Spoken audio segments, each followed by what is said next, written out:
Consumatum est. Ay, so, good morning everyone.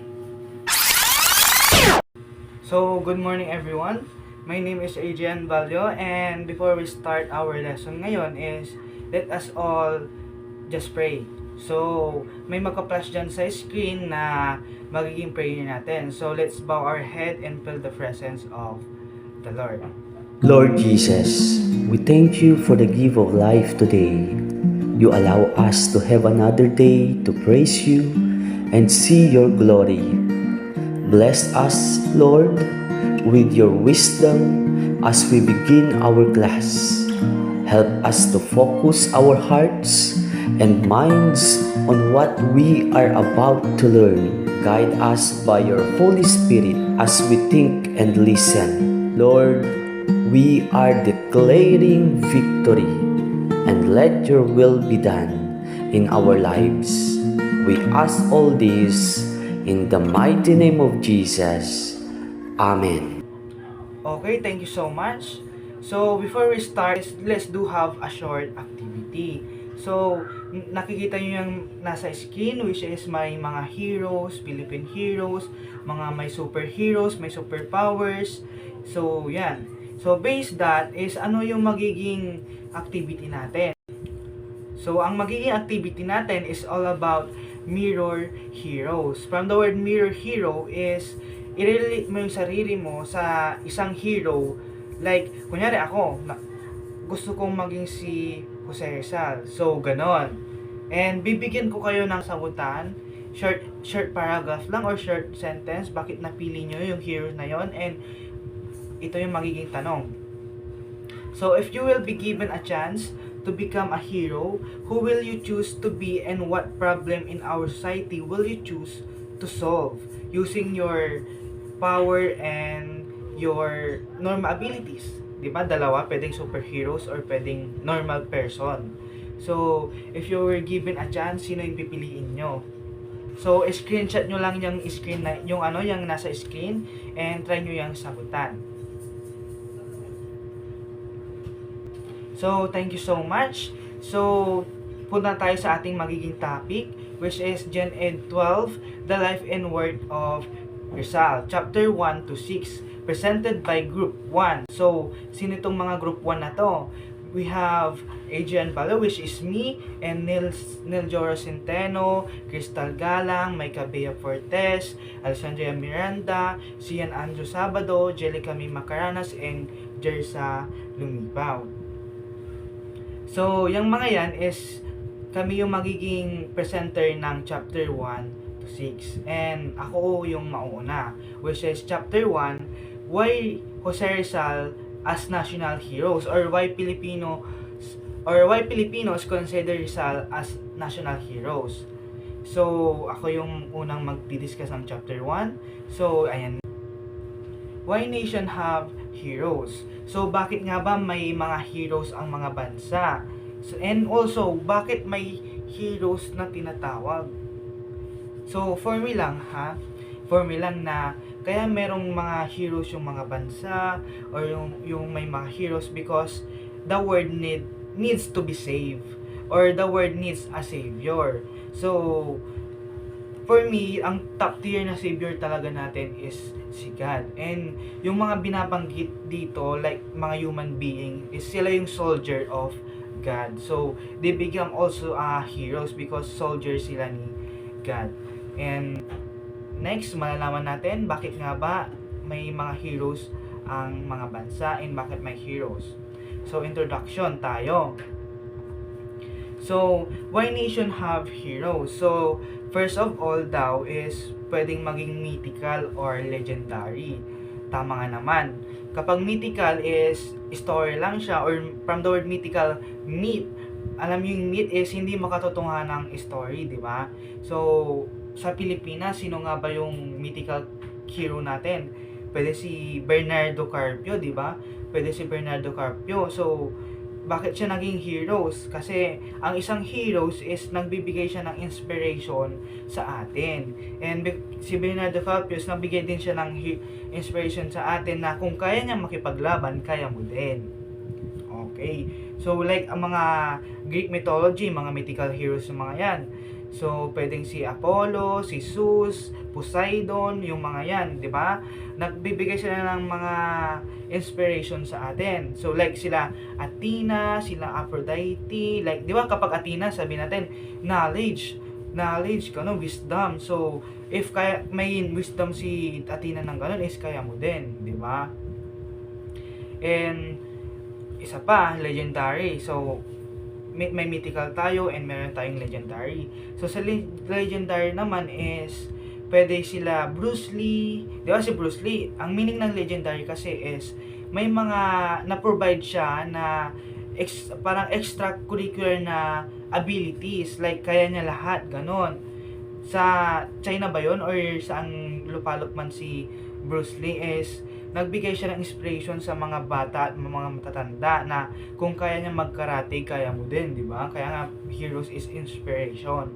And sa Pilipinas, hindi na tayo lalayo, which is si Jose Rizal. So, si Jose Rizal, marami siyang naambag sa Pilipinas para mapalaya sa mga Espanyol, di ba? So, naging legendary hero siya because of mga nagawa niya, which is marami siyang kayang gawin, ganun. Because of that is tawag doon is legendary. Kaya parang ang dami mong abilidad na kayang gawin para sa isang bagay, ganun. And yung abilidad na yun, ginagamit mo siya to inspire people, ganun. To help people, ganun. So, yun nga, may dalawa tayong uri ng heroes, meron tayong mythical and legendary. So, kaya nagkakaroon ng heroes because of yung mga bansa meron because of inspiration. Yung mga bansa may mga inspiration sila na ipapamana nila generation by generation. So, naintindihan nyo? So, here, meron tayong mga examples dito na the best ones who help form a country daw. So, marami sila dyan. So, yung mga yan sa iba't ibang country yan, wala pa yung Pilipinas dyan, di ba? Pwede rin si Jose Rizal, dagdag natin dyan. And, nabanggit dyan na in time, they become nabanggit dyan, in time, they become national icons.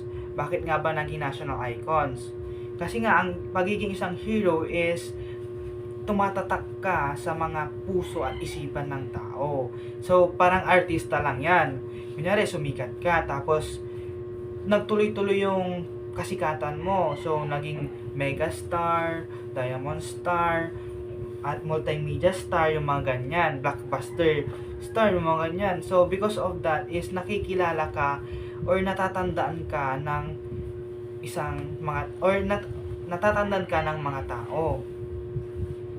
So, naintindihan yon. From the national icons is kilala ka na ng mga tao.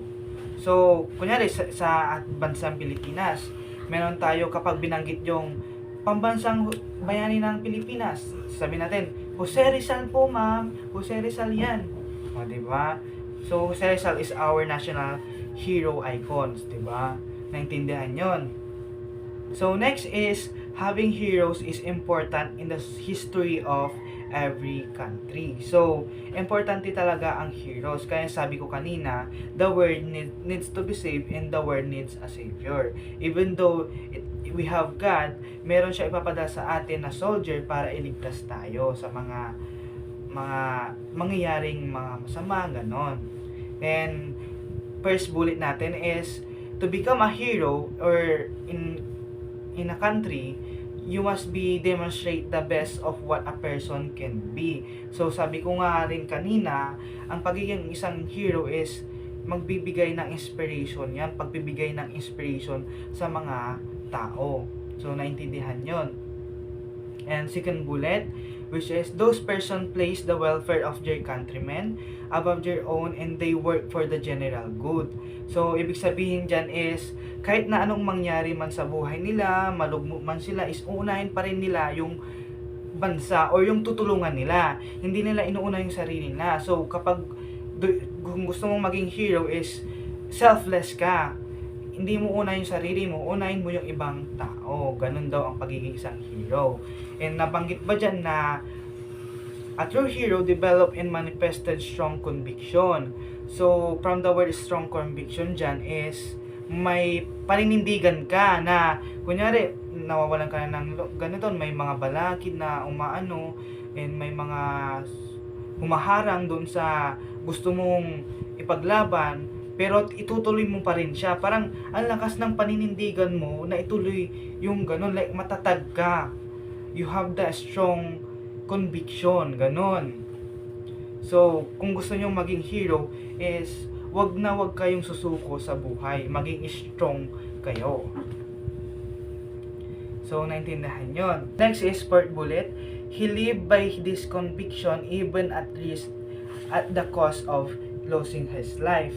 So, meaning to say, kahit matatag nga yung strong conviction, di ba? May mga bumabalakid sa kanya, ganon. Kahit napatayin siya, is tutuloy niya pa rin na ipaglaban yung country or yung iligtas yung ibang tao. So, di ba? Ganon yung criteria ng pagiging isang hero. So, naintindihan yon. So, just like Jose Rizal. Si Jose Rizal is naging inspiration siya sa atin. Una yan, inspiration. And number 2 is inuna niya yung country natin at hindi yung sarili niya, di ba? Kasi kahit na yung mga pamilya is nasa Pilipinas yung pamilya niya, pwedeng ipadakip yung pamilya niya, ganun. Pero tunuloy niyo pa rin na magsulat para bigyan ng kamalayan yung mga Pilipino. And third is matatag siya kahit na nagkasakit siya, di ba? Nagkasakit siya and walang magbibigay sa kanya ng pera para parang ibukbayin yung ginawa niya, is tinuloy niya pa rin. So, may strong conviction. And also, kahit na nawala yung buhay niya, is tinuloy niya pa rin na ipaglaban yung Pilipinas. So, Jose Rizal is a true hero talaga. Naintindihan yon. So, next is, sabi dito, a hero is never self-seeking or seek reward for his heroism. Sabi ko kanina, ang pagiging isang true hero is selfless ka. Hindi mo inuuna yung sarili mong kapakanan, kundi yung ibang tao para iligtas yung ibang tao. So, sabi pa dyan, most individual who were considered heroes prepare humility. So, mapagkumbaba daw yung mga heroes. Kahit na may mga naambag na sila, yung may mga nagawa na silang mga may pagmamalaki, is may mapagkumbaba pa rin sila. Like, equal tayong tao. Ganon. Ha? Okay. And, anonymity. So, meaning to say na anonymity is, yung ibang heroes is hindi naman na sila kilala. 'Di ba? Yung mga true heroes, hindi naman sila nakikilala. Like, pwedeng ikaw, pwedeng yung magulang mo, pwedeng yung teacher. 'Di ba? So, yung mga yan is anonymity. So, yung mga yan is anonymity. Sabi pa dito, blind adoration. So, yung blind adoration dyan is, ibig sabihin lang yan is, kahit na anong mangyari is, positive pa rin yung nakikita mo doon sa tao. Kasi nga, ina-adore mo siya, blind adoration. Which is, hindi mo na nakikita yung kamalian ng tao, hindi mo na nakikita kung ano yung ugali niya, yung masamang ugali niya. Ang nakapokus ka is yung mga magandang nagagawa ng tao. And that is blind adoration. Parang paghanga sa isang tao. Oo, tama din yan, di ba? Meron yung mga iba na tulad ng politics, di ba? Like, nabablind adoration yung mga tao kasi nga tinutulungan sila. Parang, oh my gosh, binigyan tayo ng isang kamang bigas, mayroon tayong relief good, ganito. So, because of the hero ka namin, binibigyan mo kayo ganun. Di ba? Nag-blind adoration tayo. Pero, although, ang pagiging blind adoration talaga, nasa ano talaga yan, perfect na spot ng pag-adore. Tulad ni Jose Rizal, pwede mong adore si Jose Rizal kasi marami naman siya na bag, tinulungan niya. And kung gusto mong hindi ka ma-blind adoration is, hindi pag-aralan natin ang the life and work of Rizal, di ba? Naintindihan ang blind adoration. Any question? So, sabi dito, the humanity of heroes. So, ito na nga. sa human being as a heroes. Paano natin malalaman na you are a heroes? Kunyari, mga person tayo, di ba? Mga human being lang tayo. So, paano tayo magiging heroes? First dyan is, sabi dyan, ang pagiging isang hero is hindi sila ginawa. Or hindi sila, ano ba yan? Sumasabi pa.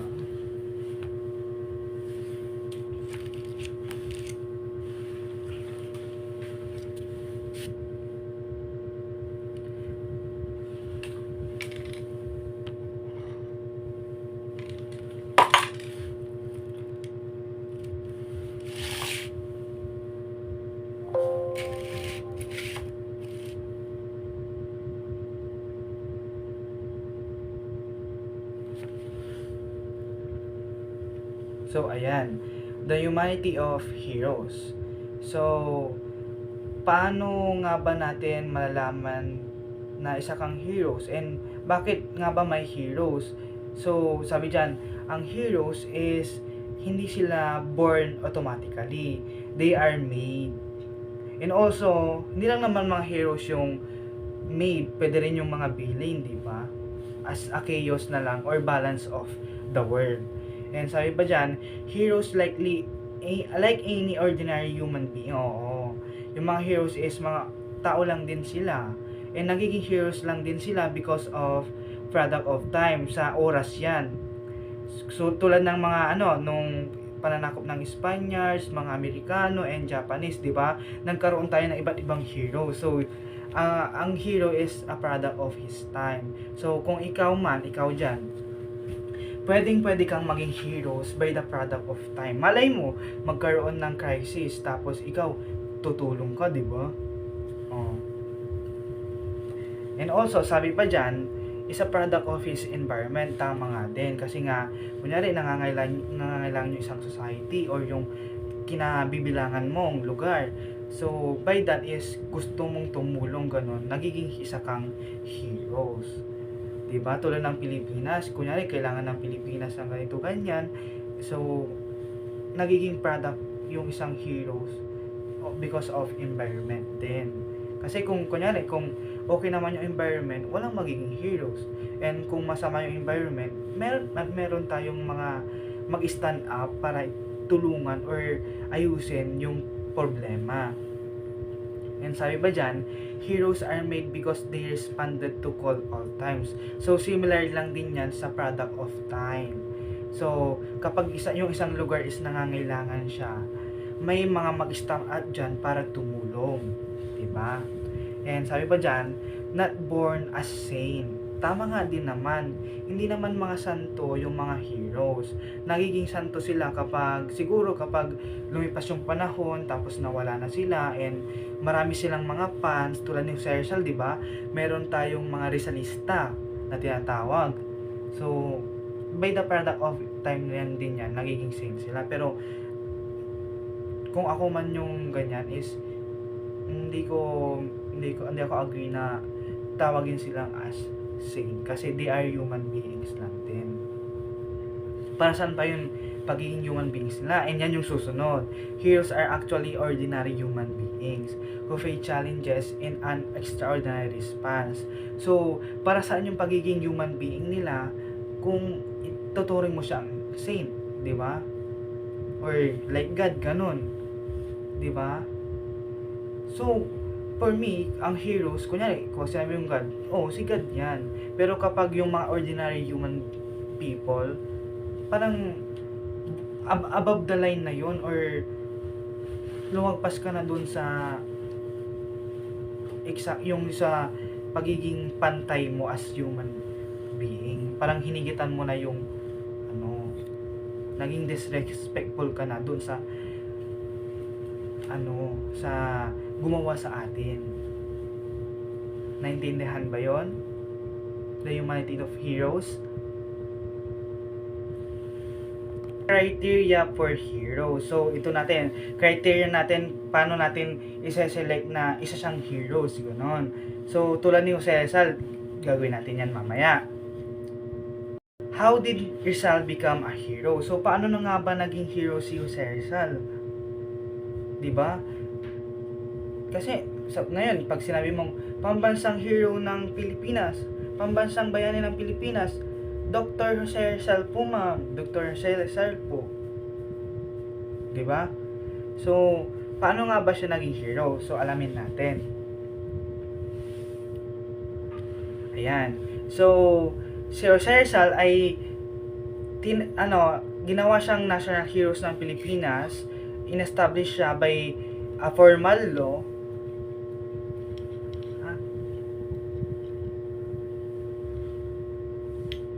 So, ayun. Si Jose Rizal daw is hindi talaga siya national heroes ng Pilipinas based sa sinabi dito. Walang batas na sinasabi na isa siyang national heroes or pambansang bayan ng Pilipinas. Ang nagsabi lang na pambansang hero siya ng Pilipinas because of the people who recognize him daw. And yan. And also, based sa batas na yan is yung mga Amerikano daw yung nagbatas na si Jose Rizal maging national heroes, 'di ba? Pero wala talagang batas na sinasabi na si Rizal ay national heroes. Yung sinasabi dito. Naintindihan 'yon.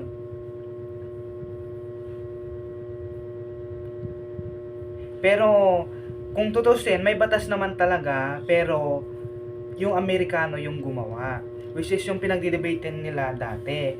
Like sa Jose Rizal versus Andres Bonifacio, di ba? Sabi nung isang panig, si Jose Rizal hindi naman siya national heroes natin. Ginawa lang siya national heroes because of mga Amerikano. Ganun. Unlike si Andres Bonifacio is lumaban siya, ganun, di ba? Nagdi-debate na sila, ganun, di ba? So, sinasabi lang dito na wala namang batas daw na hero talaga si Jose Rizal. I mean, national hero siya ng Pilipinas. Kasi meron pa siyang kalaban, which is si Andres Bonifacio, marami pang iba. And for top 2 daw, na based on my research, ang pinaka-top 2 na pwedeng maging national heroes ng Pilipinas is si Andres Bonifacio at si Jose Rizal. Silang dalawa lang. Pero most of the time, si Jose Rizal talaga yung nire-recognize ng mga tao. Kaya siya yung tumatak sa atin na national heroes. So, naintindihan yon. Ayan. So, next is, sabi dito, no one's become a hero overnight. Siyempre naman, walang basta-basta magiging national heroes or heroes kaagad-agad. It's a product of his time, ganun din. And mostly of the time kasi, kunyari, gumawa ka ng mabuti ngayon. Kinabukasan, after a days or weeks, makakalimutan nila yan, di ba? Mostly of ngayon is ang naalala nila is yung kamali ang nagawa mo, di ba? Kahit na marami kang gawin, tumulong ka, pero yung maalala talaga nila sa iyo is yung mali. Naintindihan 'yon. So, kaya sa selection ng Pilipinas para maging national heroes ka daw is kinakailangan mo ng long time, ganun, long time na panahon na dapat sa panahon ganito, after a 50 years, after a 70 years, is recognize ka pa rin ng tao. So, dyan, masabing national heroes ka or isa kang tunay na bayani. So, sabi ko kanina, ngayon yan, yung the National Historical Institute or NHCI or naging na ngayon na tinatawag na National Historical Commission of the Philippines. So, NHCP. So, yung commission na yan or yung organization na yan is nagbigay sila ng prescribe na kapag umabot daw ng 50 years yung isang person at nire-recognize pa rin siya as hero, gagawin na siyang national heroes talaga. So, yun talaga yung pwedeng maging national heroes. So, ngayon, si Jose Rizal, di ba? Kailan na yun? 1896. Ano ngayon? 2026 na. So, super tagal na nun. So, pwede siyang maging national heroes talaga. And also, pwede rin si Andres Bonifacio, di ba? Pero most of the time na ping-aral natin is si Jose Rizal kasi malaki talaga yung naambak niya. Because kapag because kapag hindi siya gumawa ng story, mawala ng kamalayan. For me lang ha, hindi magkakaroon ng kamalayan si Andres Bonifacio, ganon. Kasi nga, because of yung ginawa niya yung Rizal, di ba? Nagkaroon yung mga Pilipino ng kamalayan. And nandyan na din si Andres Bonifacio. Yung nagbigay ng parang group na sugurin na yung mga Spaniards. Di ba? Naintindihan ba yon? Okay. So, tapos na tayo sa criteria ng heroes. And pasok doon si Jose Rizal, di ba? And kaya naging national hero si Jose Rizal because nga, naging inspiration siya, and also, tumatak siya sa puso at isipan ng mga tao. Diba? And 50 years decade na, or more than pa nga, 1896, diba? Ayan. So, next is, the definition of a hero. So, ano nga ba ang pagiging isang hero or national heroes ng isang bansa, diba? Tingnan natin. So, dito sa The National Historical Institute, define a hero by Director Carlos Quirino, 1965. And sinasabi lang dito na ang pagiging isang hero or leader is sinusunod siya ng nakakarami. Hindi yung walang sumusunod sa kanya. And also, sabi pa dyan, he has possessing exceptional talent. So, dapat may mga katangian siya na nakakapagbigay sa kanya ng inspiration sa ibang tao. And distinguished valor and enterprise. Mendoza is matatag siya and may paninindigan. Malakas yung panindigan at katatagan niya para ilaban yung isang bansa. And also, yun nga, sabi ko nga, nakaka-relate yung tao sa kanya. Kahit na patay na siya or kahit ilan yung taon na lumipas is andyan pa rin siya. Andyan pa rin yung inspiration na ginawa niya para sa mga tao. So, sabi dito, the criteria also mentioned that the hero must during extreme and difficulties project himself by his own fortitude, by his own sacrifices to be inspiration of his countrymen and leading them to their rightful destiny. So, ibig sabihin lang yan is paulit-ulit yan na selfless ka. Ganon. Hindi yung selfish, dapat selfless. Inuuna mo yung ibang tao kaysa sa sarili mo. Kahit na may mawala sa'yo, kahit na kunin yung mga ari-arian mo or patayin yung mga pamilya mo, ganon. Tutuloy mo pa rin kasi para yan sa mga nakakarami talaga. For the sake of the people. Kasi kung hindi mo ililigtas yung mga tao, paano na yung isang bansa? Paano siya uunlad, di ba? Parang mawawala na siya, magiging stuck siya doon na lang. Di ba? So, yun daw, selfless ang pagiging isang heroes. And by that mali. So, by that selfless is na-inspire sa'yo yung mga tao. Siyempre naman, di ba? Like, kunyari, sa isang lugar, kunyari, may mga bata na tumatawid ng ilog, ganun, para pumasok lang sa eskwela. And ikaw naman, meron kang pasok sa bayan, ganun, or sa work, pero nalilate ka na lang palagi kasi nga sinasakay mo yung mga batang yun para makatawid doon sa kabilang lupa na, di ba, lupa dito yung lupa tapos ito yung lupa, diba? So ganun, di ba? Kunyari meron kang bangka na sila wala silang bangka, ganun. So by that is na-inspire mo yung mga magulang ng mga bata na itong tao na to is ang bait-bait niya, ganun, di ba? Ang pagiging isang hero talaga is nagpapa-inspire sa atin, ganun. Tulad ni Jose Rizal, nakaka-inspire yung ginawa niyang kamalayan, di ba? Yung ginawa niyang nasyonalismo. Tama, di ba? Tama. And sabi pa dyan, he must exhibit self-denial and abandon his personal interests to place those of his country before any other, in whose deeds and acts are proudly emulated by a grateful people. After his death, render him singular tributes, honor him in public worship. So, yung buong yan, sinasabi lang dyan na kapag tumulong ka sa tao and na-inspire sila dahil inuna mo sila kaysa sa sarili mo, ganon, is ititribute ka, siyempre, di ba? Like, kunyari, hero, kunyari, niligtas ka ng tao na yon, kunyari,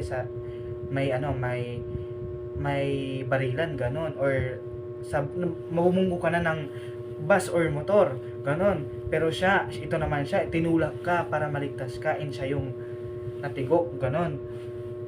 Siyempre, mo siya, di ba? Magpa-proudly, or ititribute mo yung pagka-death niya, tiniligtas ka niya, di ba? I-honor mo yun through your life, di ba? Ganun daw yun, ang pagiging isang heroes.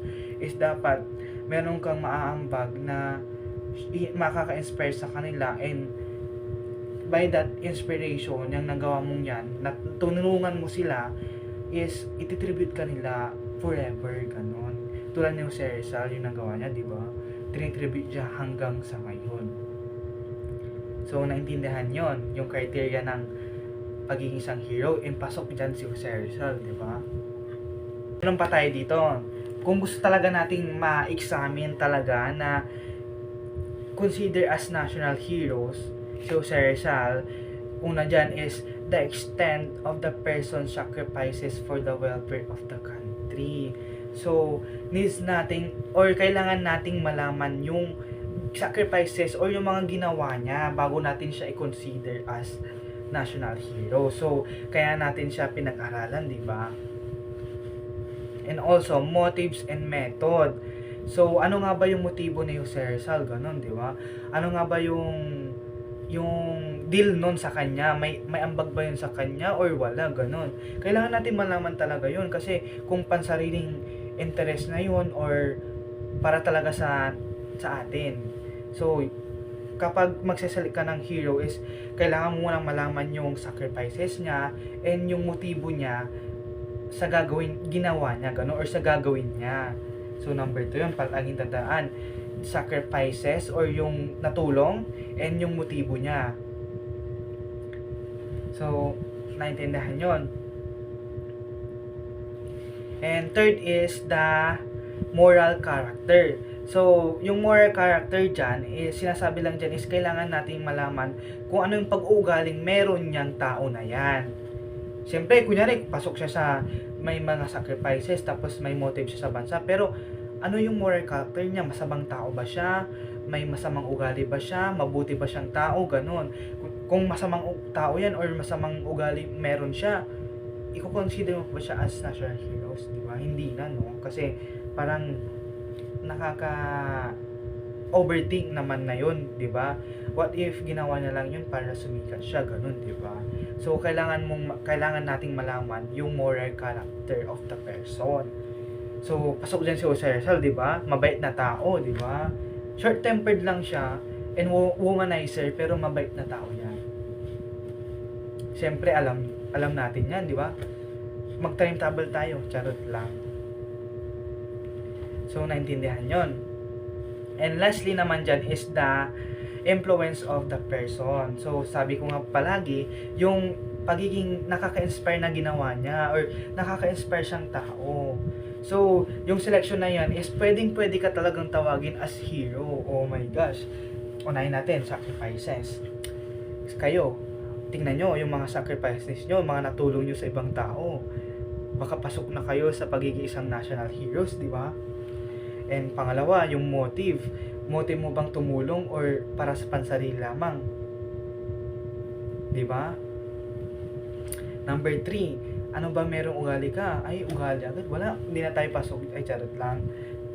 Siyempre, kung mabait kang tao, oh my gosh, wala. Meron ka ng una, pangalawa, tas pangatlo. And last naman is, may influence ka sa tao. Oh, diba? Malay nyo, balang araw, yung mga ginawa nyo is nakaka-inspire siya sa mga next generation, sa mga anak nyo, mga apo nyo, ganun. Diba? So, kayo as a lolo na ganun or mga nanay, tatay is pwede kayong maging heroes. Or although as a student, as a person na lang, pwede kayong maging hero talaga. And kung gusto nyo para nyo maging national heroes, is malaking long time talaga yan eh. Malaking ambagan yan. So, malay nyo, kayo, or ako, charot lang. So, yan mga selections na kailangan para maging matawag natin na isa siyang tunay na bayani. So, naintindihan yon.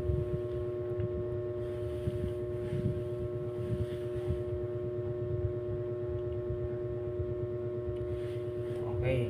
So, next naman is sabi dito, yun nga, yung mga yan is, yan yung nagbibigay na truly deserving ka as hero or national hero man, ganon.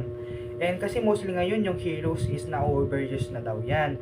'Di ba sa corruption, kapag may butuhan na, nandiyan na yung mga politician, nagbibigay na relief goals. Oh my God, tulungan nyo pa, nagbibigay sila ng mga 5,000, 5K, ganon. So, na-inspire ka, parang hinahangaan mo siya na, oh my God, binigyan tayo. So, may utang na loob, ganon, di ba? So, ganon yun, di ba? So, naintindihan. So, next is more definition of what heroes were added in. So, noong 1993 daw is nagkaroon sila ng preparation. Kasi di ba, ang Independence Day ay ginanap noong 1998. So, noong 1993 is doon sila nagkaroon ng mga preparation and inisip nila kung sino yung mga paparangalan nila.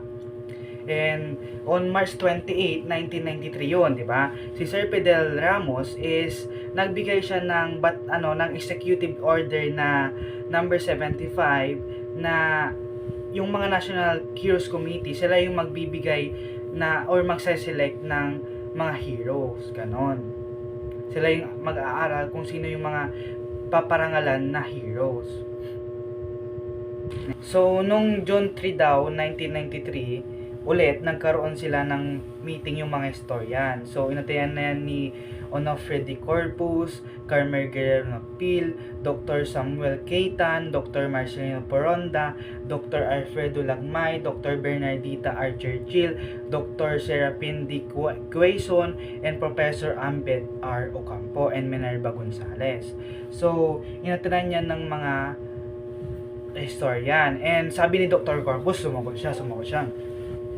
Heroes are those who have a concept of nation and thereafter aspire and struggle for the nation's freedom. And ibig sabihin niya na sinabi niya yan is dapat yung isang hero is meron siyang nationalismo, ganon, like si Jose Rizal. Meron ang isang hero daw is makabayan, ganon. And alam niya yung gagawin niya. Alam niya yung magiging kakahinatnan nung gagawin niya for the freedom of the Filipino people. So, ganun daw ang sabi ni Dr. Corpus na pwedeng isineselect niya as national heroes. Dapat daw is alam mo or alam ng hero na, magiging hero na yan is yung kakalabasan nung gagawin niya, which is alam din ni Rizal yun, ganun, di ba? And he also added that heroes are those who define and contribute to a system of life and freedom in order for a nation. Freedom without order will only lead to anarchy. So, ibig sabihin lang yan is, after mo na magbigay ng ipaglaban yung bansa natin, kailangan mo din ng magtatag ng system or system of life or yung parang order na susundan nung mga next generation by generation. Kasi kung freedom lang yan, magkakawatak-watak yung mga Pilipino and is either mag-away-away lang din kayo. So, ang pagiging hero daw is inu-unite mo yung tao, binibigyan mo sila ng mga principles tulad ni Jose Rizal, yung mga nagawa niya, di ba? Yung mga principles na naginawa niya, pwedeng i-adapt yun ng mga Pilipino na gawin din nila. Kasi nga, ang pagiging isang heroes is nakaka-inspire. So, because of inspiration is, dun susundan mo siya, ganon. So, ang pagiging isang heroes is, sinusunod siya ng nakakarami para lang magkaroon ng unity, di ba? So, naintindihan yon yung sinabi ni Dr. Corpus. Okay. So, meron pa dyan, sinuggest ni Dr. Corpus na pwede naman si Apolinario Mabini and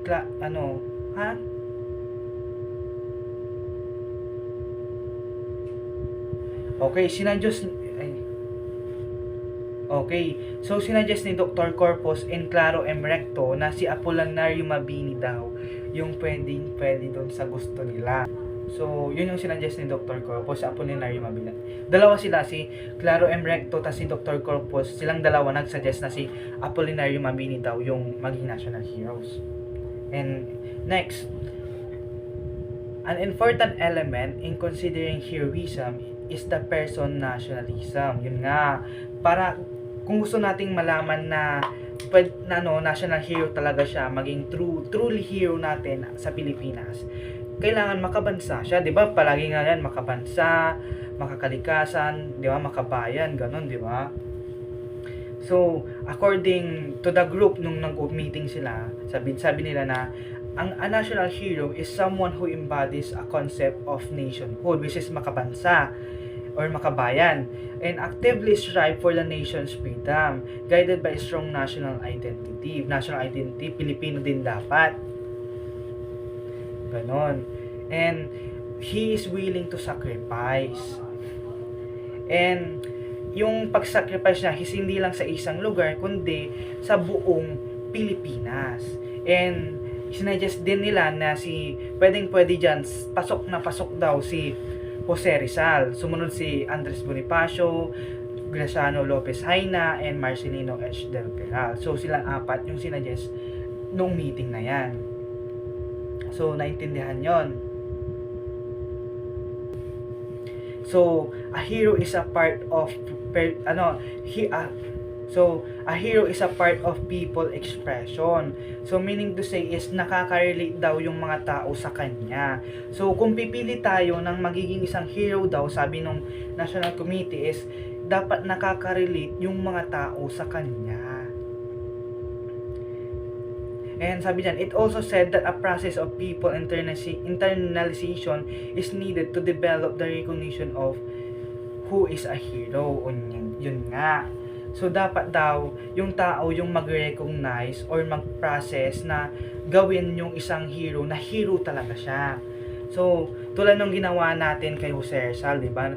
Nakarelate tayo sa ginawa niya, and also is, tumatak siya talaga sa atin. So, na-develop siya, tayo nag-recognize na siya talaga yung hero. Ganun daw ang pagiging isang hero. Na-relatable, and also, yung tao yung pipili, hindi yung mga may posisyon. Tama naman, di ba? Kasi, yung mga tao talaga, yung dapat ang pipili ng leader. Tulad na sa butuhan ng politics, di ba? Tao talaga yung pipili, pero minsan naman is nagkakamali ng boto, di ba? So, naintindihan yon.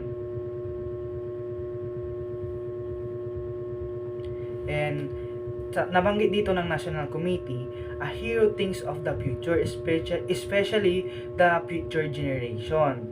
So, tama nga naman yon, yung sabi kanina ni Dr. Corpus na dapat alam niya yung gagawin niya. Or alam niya yung kakalabasan nung gagawin niya. And yung gagawin niya, pwede yung i-adapt ng mga future generation, like precaution kung may mangyari man na ganun ulit. So, pwede rin yung mga nagawa ng person na yun na i-adapt ng mga next generation, like yung mga principles na nagawa ng mga tao na yun, i-adapt yun ng mga next generation, di ba? Ganun daw ang pagiging heroes, like si Jose Rizal, di ba? Yung writing skills niya, pwedeng i-adapt yun na ituro sa mga bata. Kaya nga tinuturo ngayon kasi nga pasok na pasok talaga si Jose Rizal as national heroes. Kaya nga, pinag-aral natin ang The Life and Works of Rizal. At hindi lang naman sa college yan, sa elementary, sa high school din, di ba? And sabi pa din na dyan, the choice of a hero is, it said, involves not only the recounting of an episode or events in history, but of the entire process that made this person a hero. So, meaning to say, hindi lang basta-basta yung may nagawa siya sa isang historical events like noong Spaniards. Dapat tumatagal yung nagawa niya, nag-inspire siya through the long period, ganon. Kaya matatawag kang isang truly a hero ng isang bansa kung yung nagawa mo at mag-stay ka pa rin sa utak at isip ng tao. So, ganun talaga ang pagpili. So, which is, ngayon, si Jose Rizal, di ba? Tumatak siya sa isipan at puso ng mga tao. At hanggang ngayon, pinag-aaralan natin ang buhay ni Jose Rizal. Kasi nga, pwedeng ipasa yung mga principles at matututunan natin sa buhay ni Rizal. So, sabi naman ni Dr. Sherpin dito, binabanggit na is dapat ang maging national heroes is may mga katangian din siya, like mga abilities na pwedeng ituro sa mga next generation. Kaya nga event making yung sinabi niya dyan. Yung principles or yung maambag nung buhay nung national heroes na yun sa mga next generation, dapat magbigay siya ng impact time by time. Kaya nga, hanggang sa ngayon, pinag-aaralan natin yung buhay ni Jose Rizal. So, pasok na pasok talaga si Jose Rizal dito.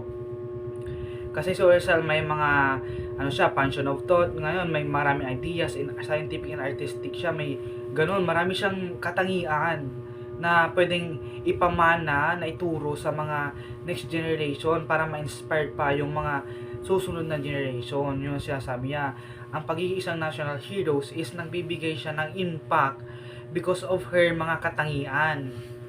Ganon. So, naintindihan yun. Okay.